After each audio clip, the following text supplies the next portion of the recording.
We begin this hour with some breaking news. Nearly 180,000 residents in Los Angeles County are now under evacuation orders as 5 wildfires are still raging. Entire communities already in ruins. According to the latest update, the 2 most destructive fires, the Eaton and the Palisades fires, are 0% contained. Together, they have torched nearly 28,000 acres. They've destroyed thousands of structures. Look at these homes here. Aerial footage showing just an apocalyptic scene. Entire neighborhoods wiped out. Homes, schools, grocery stores, gas stations, all gone. The LA fire chief calling the Palisades, pardon me, fire, quote, one of the most destructive natural disasters in the history of Los Angeles. At least 5 people are dead, but the sheriff warns that number could grow. At one point, we'll be able to do a more thorough search of these impacted areas. Some of them look like a bomb was dropped in them, where we will be able to bring in canines and other things to help us hopefully not discover too many fatalities. That's our prayer. But this is a crisis, and we don't know what to expect, but we're ready for everything. So be patient with us when you ask us about death toll numbers. Right now, frankly, we don't know yet. CNN's Julia Vargas is near the Eaton fire in Altadena, California, where officials say at least 5 people have died. Julia, how are things looking there now?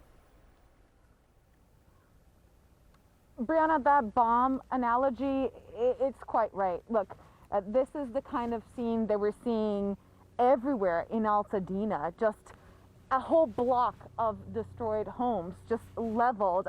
There's gas lines still burning. That's what we've been seeing over and over here. Like 180,000 people displaced. That is huge. What an impact it has in these communities. And like all the way down, I'm not sure how far you can see, but these down power lines, this is what people are going to come back to. We just passed, we've been moving around trying to see more and more of these neighborhoods throughout the day to get you some more reporting. And we've seen residents trying to come back, but authorities basically saying, look, you can't yet. It's too dangerous. It's too soon. 180,000 people displaced. We also have 200-something households, 215,000 households without power because about half of those been turned off because officials are concerned about what that could mean for sparking further fires. We're hearing from meteorologists that there could be more winds coming tonight and through the weekend, and that could spread this fire further, even though for now it has stopped growing. But that is after it has damaged about 1,000 structures and put a lot more at risk, and all those people that are still without a place to go.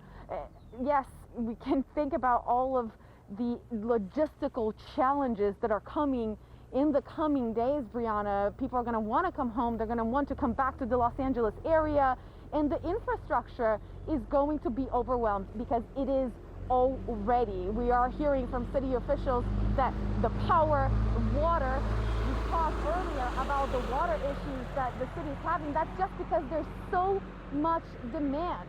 People need to have water to fight this fire, and yet it's just not getting to them at times. So many challenges that these officials are now facing and might face again in the coming days. All right, Julia Vargas Jones with the latest from Altadena. Thank you for that. Boris? These fires have been supercharged by some of the strongest Santa Ana winds on record, at times gusting up to 100 miles an hour. CAL FIRE Battalion Chief Brent Pasqua says it was like fighting a fire inside a hurricane. He joins us now live. Sir, thank you so much for being with us. I understand that the winds, at least for the last few hours, have died down somewhat. Do you have an update on how much of the fires have been contained at this point? We don't have any new containment numbers, but this welcomed break in the winds is going to allow us to get that number to come up, to at least get some containment on this fire. Because the last 2 days with those strong winds, 80-mile-an-hour winds, there was just nowhere to anchor in and start putting this fire out. It was just trying to save lives. And on that work of trying to save lives, I know one of the difficult tasks that firefighters have in situations like this, as certain areas that have been inaccessible become accessible is finding folks that maybe did not get out. I wonder if you have any update for us on the death toll. I don't have any reports right now, nothing official. Our damage inspection teams have just arrived on scene yesterday to go in and sift through the damage, and nothing official as of now. We are glad to hear that at least the numbers appear to be holding where they are, even though it is anticipated that they may climb. I do wonder, sir, much has been made about this $17 million budget cut to the LA Fire Department last summer. How much have resources been a problem for you? Do you have what you need to fight these fires? Boris, I'm not sure exactly what the numbers and the budget cut, but I know when we requested resources, we got them. They were en route, they're on the road, they're here now. There's still more coming. So I haven't had any effect as far as we couldn't get anything because of a budget cut, but we're getting what we need. I know that for sure. So what would you say are the biggest challenges that you're facing, specifically in some of these areas that have 0% containment? The number one was the wind, and the wind was just different on this Santa Ana event. We fought fire before during Santa Ana's, and we've been able to control those fires. The winds this time were almost double what we're used to or what we've seen in the past. So again, once the wind stopped, like today, this welcome relief, it's been nice. We've been able to get all of our aviation assets up in the air, start dropping water, working with the ground troops. That coordinated effect is really going to make a difference. Some of California's best defenses in this disaster, really any state's best defenses, are those specialized aircraft that can drop this. It's flame retardant, also water on areas that firefighters on the ground cannot reach. CNN aviation correspondent Pete Muntean is here. Also, it's just so much water, and you can't haul that in if you're there. You're there to dig line if you're a wildland firefighter, to be clear here. So this is key. Do we know about the winds and what they're doing to hinder this? The winds are subsiding enough for them to get airplanes and helicopters in the air, which is so critical to this. Just check the flight trackers. Aerial firefighting aircraft in the air right now. Mostly helicopters working in an area near Topanga. That's just northwest of Pacific Palisades. The conditions have been really extreme, with howling winds hampering the aerial firefighting work. But the good news is winds are subsiding enough because the air tankers are critical to attacking out of control wildfires like this.